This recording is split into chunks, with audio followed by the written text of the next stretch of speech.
Homme d'affaires et philanthrope, Jean Champagne a été un leader dans de nombreuses sphères de sa vie.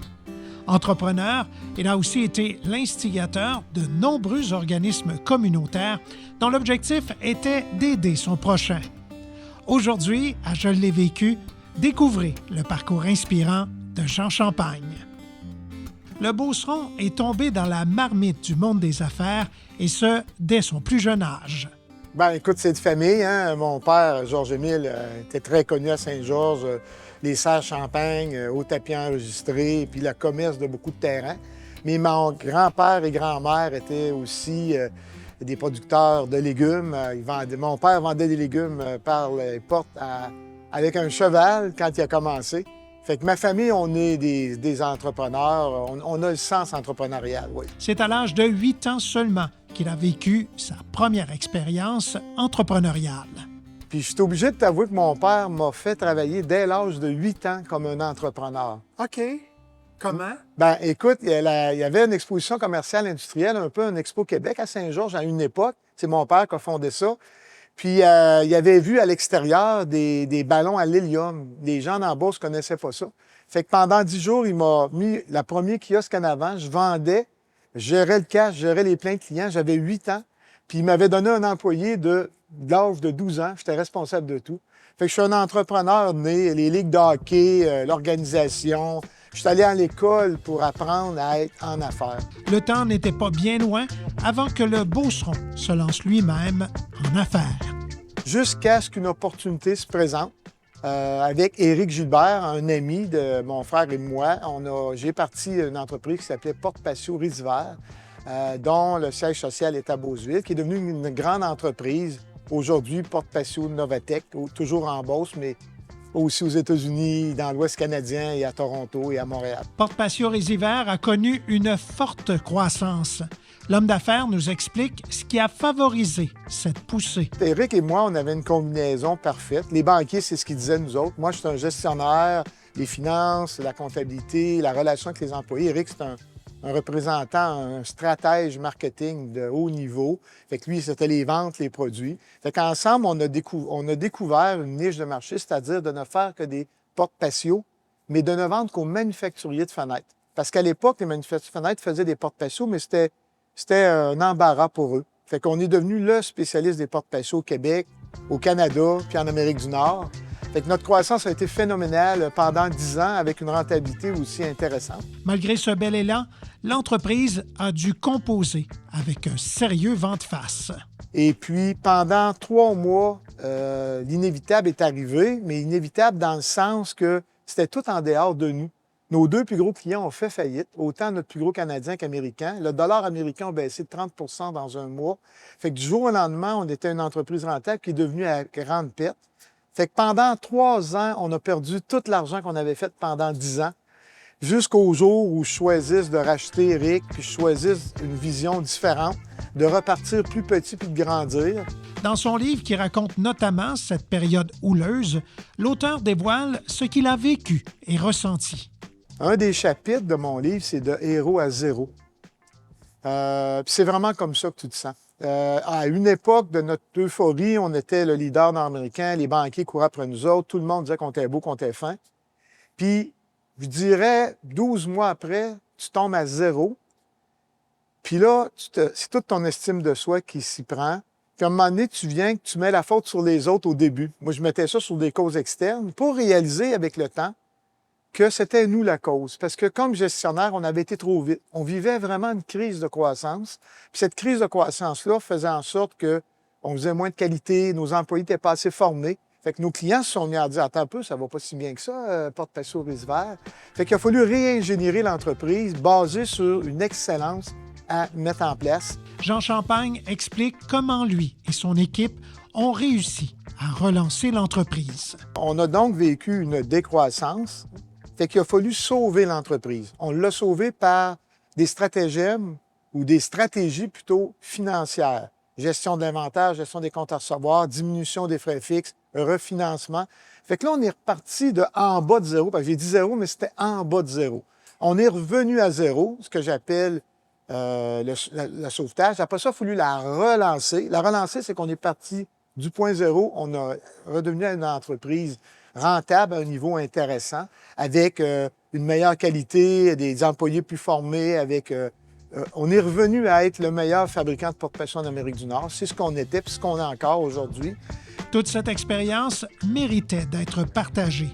Et c'est par l'écriture d'un livre intitulé « Crash » que le Beauceron raconte un grand chapitre de sa vie. Dans le livre, on raconte la vie d'une personne, qui est Jean Champagne, qui ici, sans son épouse Louise et sans le support d'une équipe forte, avec plein de petits coups sûrs, a réussi à remonter une marche à la fois. Puis il l'a fait dans l'humilité qui lui a été imposée par l'épreuve.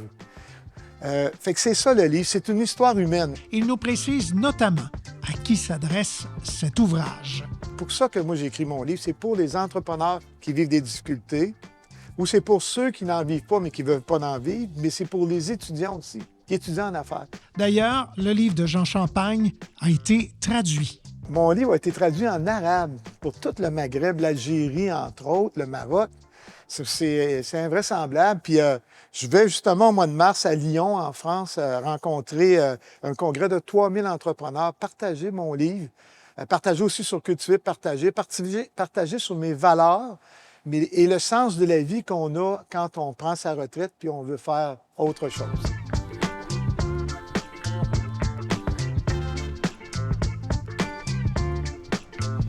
Philanthrope dans l'âme, Jean Champagne a été amené très tôt dans sa vie à réfléchir sur l'importance de venir en aide aux autres. Chez mes parents, à Noël, il y avait toujours une personne qui était alcoolique, une personne qui était handicapée, qui venait fêter Noël avec nous autres. Fait que mes parents, ce bien commun, mon père a fondé le Club social à Saint-Georges, ma mère l'a fait. C'est des gens qui ont fait du communautaire, mais avec le but d'aider son prochain. Ou de, comme on disait souvent à la maison, bien, on a des talents, on est chanceux, il faut les partager pour d'autres qui ont moins de chance. Fait que, tu sais, moi, j'ai été élevé là-dedans. Le Beauceron et son épouse Louise ont d'ailleurs créé plusieurs organismes communautaires. Fait que moi et mon épouse, ça fait 35 ans qu'on fait des projets communautaires. On a mis ensemble, moi et Louise, 6 organismes communautaires dans notre carrière de couple. Par exemple, Club Parentaide Aventuria, qui couvre toute la MRC, un organisme pour la famille. L'Île Ronde de Beauceville, c'est nous autres. La Fondation des sports et des loisirs qui aura fait qu'on a une nouvelle arena, terrain de baseball à Beauceville, cultivé pour partager. On a un organisme qui s'appelle la Corporation du quartier de la Débarque, qui est un projet touristique communautaire qui s'en vient, qui n'est pas annoncé. Puis un autre organisme qui s'appelle Famille Beauce, qui est plus dans le monde du cheminement personnel et spirituel. L'un d'eux est cultivé pour partager. Jean nous explique la mission de cet organisme. Quand la pandémie a débuté, quelques mois après, on parlait à la table, on avait pris notre retraite, moi et Louise, mon épouse, avec qui moi, on parle souvent de Jean, mais il faut tout le temps parler de Louise et Jean. Fait que Louise a dit, les épiceries se vidaient, il faut faire quelque chose, Jean, on a pris notre retraite, il y a des gens qui vont avoir de la misère à manger dans les prochains mois. Fait que notre fille Marie, qui maintenant est directrice générale de Moisson-Beauce, a dit, si vous voulez faire quelque chose, les parents, il faudrait mettre des légumes de qualité, frais, à l'année, dans les paniers des comptoirs alimentaires, parce que c'est la base de l'alimentation. On aurait même pu appeler le projet patate. C'est s'il pouvait avoir des patates à l'année de qualité pour les gens qui sont démunis. Fait que moi, comme entrepreneur retraité, j'ai dit, regarde, c'est pas compliqué, on va devenir producteur agricole. Okay. Fait que Louise et moi, on est devenus, avec le MAPAC, à l'UPA, des producteurs agricoles. On a loué des terrains ici à Saint-Jules, à Saint-Alfred, à la ferme Bonne Création. On a embauché un maraîcher, on a trouvé des bénévoles. Fait que la première année, on a cultivé 8500 livres de légumes. On trouvait ça extraordinaire. Aujourd'hui, c'est 200 000 livres de légumes qu'on donne par année au réseau Moisson-Beauce et à leur comptoir alimentaire. Le concept a évolué avec le temps au point de faire l'acquisition d'une église. Moi, c'est Louise, moi et Marie qui ont parti le concept. Après ça, on a construit un conseil d'administration extraordinaire. Des bénévoles d'exception qui sont encore avec nous autres. Mais dans le fond, pourquoi l'église? C'est quand Marie est devenue directrice de Moisson-Beauce, elle a dit les parents, c'est bien beau avoir des légumes d'automne que vous avez cultivés, mais c'est à l'année que ça en prend.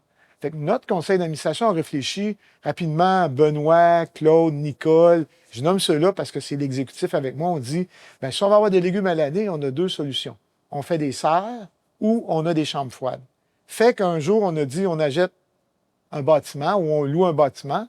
Et puis, pour avoir des chambres froides et des serres. Puis, la même semaine de notre conseil d'administration, le curé de Beauceville, à l'époque, Urbain Réau, m'a appelé, m'a dit, Jean, vous avez des champs à Saint-Alfred, vous n'auriez pas besoin de l'église pour faire plus. Fait qu'on a tombé en amour avec l'église. Cette église a 3 grandes vocations, comme l'explique le Beauceron. Une serre intérieure ici de salade. Fait qu'à l'année, on cultive en aéroponie de la salade. À chaque semaine, 52 semaines par année, on donne 340 salades à Moisson-Beauce fraîches, encore meilleures, plus fraîches que ce qu'on trouve à l'épicerie. À l'extérieur, on est en train de faire une grande serre de 40 par 100 qui va avoir des tomates et des concombres durant 9 mois par année. Et à l'étage, on a des immenses chambres froides où on récupère des biens, des légumes, des patates, des carottes, des rutabagas puis des pommes. On remplit les chambres froides, on est capable de mettre 200 000 livres de légumes dans les chambres froides, puis eux, on les reclasse, c'est souvent de la catégorie B. Puis avec les chambres froides, on a de la récupération ou du glanage, 150 000 livres de légumes, puis on en cultive 50 000 livres. C'est ça notre 200 000 livres qu'on donne à Moisson-Beauce. La chambre froide sert à entreposer et à conserver les produits alimentaires recueillis dans le cadre de l'activité du glanage. Glanage, c'est un mot que je ne connaissais pas, mais c'est un mot très connu dans le monde agricole. C'est un mot qui vient de l'Ancien Testament, donc avant Jésus-Christ. C'était d'éviter que des légumes ou des fruits se perdent en champ ou soient mangés par les animaux. Fait que glaner à l'époque, mettons il y a 2000 ans, c'était récupérer des légumes puis les donner aux personnes démunies. Fait que ce terme-là a continué, ça veut dire à des producteurs agricoles, jetez pas, ramassez en fin de saison. Puis nous, on l'a récupéré, ce terme-là, en disant, on va glaner à 100 pour faire manger du monde.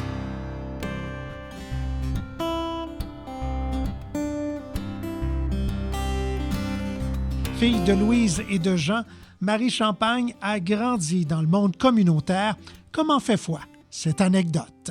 Dès ma naissance, en fait, parce que mes parents ont créé un organisme communautaire qui s'appelle le Club parental et j'étais tout petite. En fait, on raconte toujours la même histoire que c'est à cause de moi. J'étais un bébé qui pleurait énormément, puis mes parents étaient désemparés. Alors, ils ont dit, quelles sont les ressources disponibles dans la région? Il n'y en avait pas. Fait que c'est vraiment de cela qu'est né le Club parental qui existe encore aujourd'hui, là, après plusieurs années. Je dirais pas mon âge. Marie nous témoigne de l'inspiration que lui procure son père. Mon père, c'est un homme extrêmement généreux qui croit en l'humain. Fait que croire en l'humain, c'est d'être à l'écoute de l'autre, c'est d'être respectueux, c'est d'être disponible pour lui. Le don de soi, ça, c'est vraiment quelque chose que peu de gens ont puis qui m'inspire énormément. Si l'entrepreneur a vécu des hauts et des bas, il a toujours fait en sorte de protéger sa famille des turbulences. Mon père ne nous racontait pas tout ce qui se passait. Vraiment, je pense qu'il a voulu conserver, mettre une bulle autour de la famille pour demeurer dans le positivisme. Alors, on a vu notre père très fatigué. On a vu notre père travailler fort, se lever le matin très de bonne heure, être présent pour le travail. On a vu notre père qui a été travaillant toute sa carrière. Hein.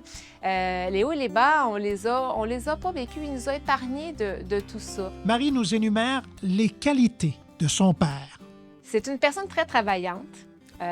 Qui vraiment, dont les valeurs familiales sont extrêmement importantes. Sa famille, c'est précieux pour lui. Sa femme, elle est précieuse. On le sent qu'il est disponible pour sa famille, pour nous. Fait que ça, c'est vraiment, dans le fond, des traits de mon père qui est très important. Un homme impliqué dans sa communauté. Le bénévolat qu'il fait dans tous ses aspects actuellement, là, il est à sa retraite maintenant, hein, fait qu'il travaille aussi fort, mais en bénévolat. Exact. Ah oui, on ne change pas l'homme, hein? On ne change pas l'homme. Donc, vraiment quelqu'un qui souhaite mener des projets à terme, mais des projets qui ont un impact dans sa communauté. Fait que c'est ça qui est important. Impact dans sa communauté et qui fait la différence auprès des gens de chez nous. Celle qui a vu grandir le projet Cultiver pour partager nous précise l'importance de cette initiative pour les personnes qui ont faim. Fait que moi, j'ai vécu vraiment Cultiver pour partager au tout début dans les champs à Saint-Alfred et je suis devenue par la suite directrice générale de Moisson-Beauce. Alors, le projet a pris une expansion importante. Puis maintenant, Cultiver pour partager, c'est presque 10 de l'approvisionnement de Moisson-Beauce, de tout ce qu'on redonne dans la région. Alors, Cultiver pour partager, c'est ça, c'est des légumes qui sont donnés, des légumes de grande qualité qui sont donnés aux gens dans le besoin. C'est extraordinaire comme projet. Si Marie a un souhait pour son père, c'est qu'il prenne le temps de se déposer. Ah, de la santé. La vivacité qu'il a, qui se maintienne à travers là, le temps. On y souhaite ça. Puis des différents projets. Mais je vous dirais que si je parle au nom de sa fille, je dirais un peu de repos. Et de bon temps. Exactement. Une retraite, quoi. C'est ça.